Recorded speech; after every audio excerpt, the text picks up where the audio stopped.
This is the weekend edition of iFIBER One News, where we present some of the top stories from this week and your weekend weather forecast.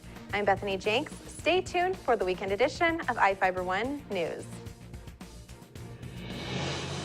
From the iFIBER One HD studio here in the heart of the Columbia Basin, this is iFIBER One News, your number one source for local news, sports headlines, and our very own Weather Center forecast covering the entire Columbia Basin. This is iFIBER One News, and it starts now.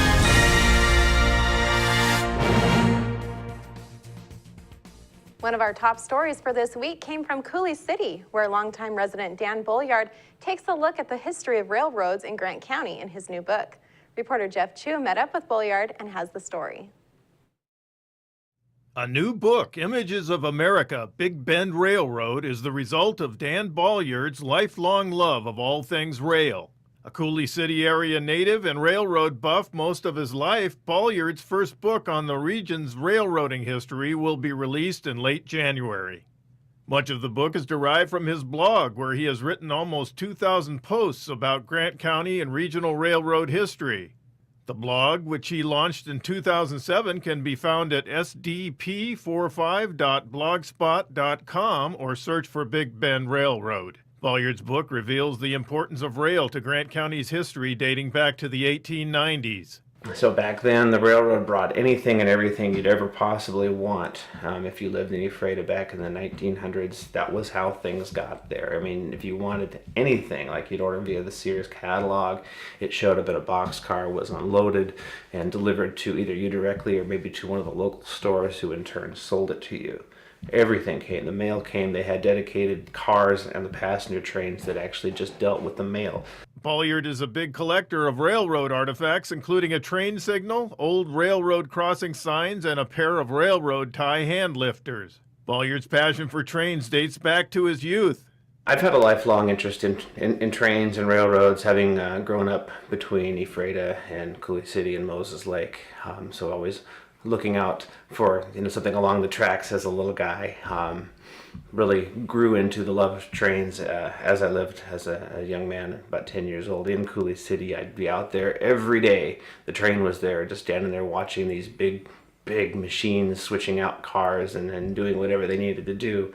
I know the crew had taken an interest in me and had called me out one day, which was so exciting for a little guy. The author says the book was well sourced. He received photos from several people. A number of retired dispatchers for the railroads, the archivist at Eastern Washington University, regional archaeologist with the Bureau of Reclamation.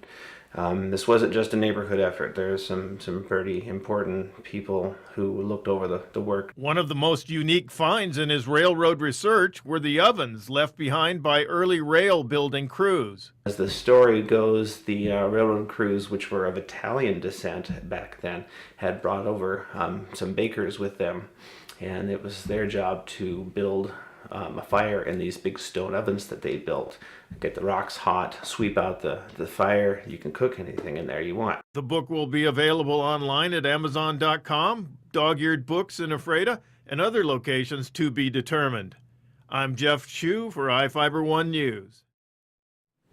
The next story comes from Ephrata, where elementary students have teamed up with area groups and businesses for a toy drive to help foster children. Reporter Devin Higgins has more.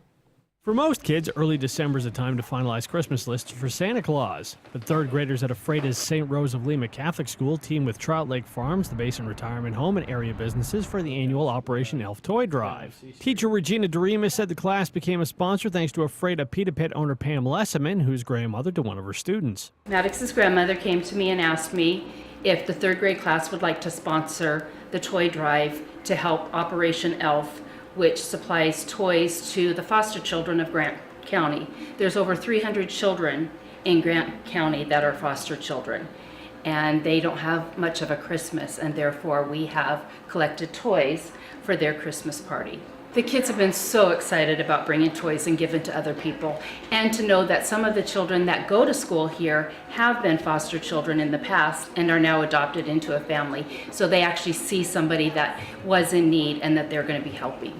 One of the Christian values that we teach is being merciful to others, and those that are in need, we're there to help them. And so this goes right along with our religious academics and religious beliefs that we're here to help others. The toys will be collected by the end of the week and distributed to the foster children over the holiday weekend. In Ephrata, Devin Higgins for iFIBER 1 News. And now we take a look at people being sought by law enforcement. This is Sheriff Tom Jones with the Grant County Sheriff's Office. Each of the people you see here have a warrant for their arrest. If you see any of these people, we ask you do not attempt to detain or apprehend them, but call us at 509-762-1160 or send us an email at crimetips@co.grant.wa.us. If the person is presenting a danger, call 911. With your help, we can bring these people to justice and make our community safer. We'll be right back after this.